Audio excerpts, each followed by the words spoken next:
Hi అండి, welcome back to ఆహాబలి రుచి.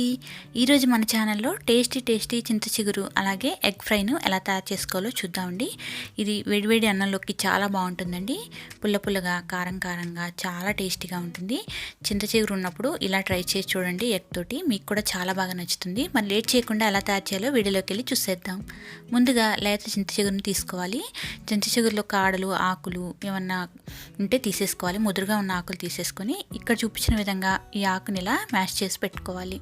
ఇలా చేయటం వల్ల మనకి ఈజీగా ఫ్రై అవుతుంది, అలాగే టేస్ట్ కూడా చాలా బాగుంటుంది. ఇలా తయారు చేసుకొని పొడిగా దీన్ని పక్కన పెట్టేసుకోవాలి. ఆ తర్వాత ఒక ప్యాన్ పెట్టుకొని ప్యాన్లోకి ఒక 2 నుంచి 3 టేబుల్ స్పూన్ల వరకు ఆయిల్ వేసుకోవాలి. దీనిలో కొంచెం ఆయిల్ ఎక్కువగా పడుతుంది.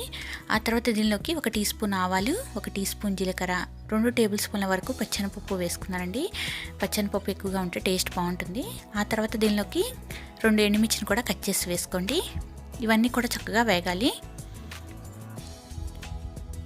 ఇవన్నీ వేగాక దీనిలోకి కరివేపాకు, ఒక రెబ్బ కరివేపాకు వేసుకొని ఆ తర్వాత సన్నగా కట్ చేసుకున్న ఉల్లిపాయలు ఒక 3 నుంచి 4 మీడియం సైజు ఉల్లిపాయలు తీసుకుని ఇలా కట్ చేసి వేసుకోవాలి.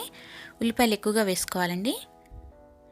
ఉల్లిపాయలు మగ్గేంత వరకు చక్కగా మగ్గించుకోవాలి. అలాగే 2 పచ్చిమిర్చిని ఇలా కట్ చేసి వేసుకోండి. దీనిలో కొంచెం ఉప్పు వేస్తే మనకి ఉల్లిపాయలు అనేవి త్వరగా సాఫ్ట్గా అవుతాయి. మూత పెట్టుకొని ఒక 2 నుంచి 3 నిమిషాల పాటు మగ్గించుకోవాలి. ఇలా మధ్యలో మిక్స్ చేస్తూ బాగా ఫ్రై చేసుకోవాలి. ఉల్లిపాయలు కొంచెం ఫ్రై అయ్యాక దంచుకున్న వెల్లుల్లి రెబ్బలు ఒక 4-5 తీసుకొని వేసుకోవాలి. వెల్లుల్లి వేస్తే టేస్ట్ బాగుంటుంది. చక్కగా అన్నీ కూడా బాగా ఫ్రై అయ్యాక నేను ఇక్కడ ముందు చింత చిగురు వేసానండి, ఆ వీడియో క్లిప్ మిస్ అయింది. చింత చిగురు కూడా వేసుకొని కొద్దిగా పసుపు వేసుకొని చక్కగా మగ్గించుకోవాలి. చింత చిగురు వేసాక ఒక 5 నిమిషాలు ఫ్రై చేసుకోవాలి. పచ్చివాసన పోయేదాకా ఫ్రై చేసుకున్నాక దీనిలోకి ఒక 4 ఎగ్స్ తీసుకున్నానండి నేను ఇక్కడ. ఈ ఎగ్స్ని బ్రేక్ చేసి వేసుకోవాలి.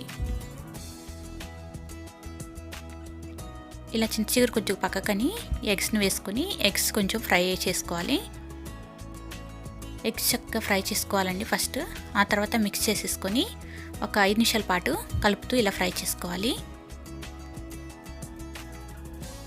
ఎగ్ని బాగా మిక్స్ చేస్తూ కలుపుకోవాలి. ఆ తర్వాత దీనిలోకి రుచికి సరిపడా ఉప్పుని కూడా యాడ్ చేసేసుకోవాలి. పుల్లగా ఉంటుంది కాబట్టి చింత చిగురు ఉప్పు కారం అనేది కొంచెం ఎక్కువగా పడుతుంది, చూసి యాడ్ చేసుకోవాలి. కారం నేను ఇక్కడ ఒక 2 టేబుల్ స్పూన్ల వరకు వేసానండి. కారం వేసాక బాగా మిక్స్ చేసుకోవాలి. ఈ కారం అనేది టేస్ట్కి తగ్గట్లుగా చూసి యాడ్ చేసుకోండి. అంతేనండి, చింత చిగురు ఎగ్ ఫ్రై రెడీ అయిపోయింది. మీరు కూడా ఈ రెసిపీని తప్పకుండా ట్రై చేసి మీకు ఎలా వచ్చిందో కామెంట్ చేసి చెప్పండి. ఈ వీడియో నచ్చితే లైక్ చేయండి, షేర్ చేయండి, కామెంట్ చేయండి. మరిన్ని వెరైటీ రెసిపీస్ కోసం మన ఛానల్ని వెంటనే సబ్స్క్రైబ్ చేసుకోండి. Thank you for watching.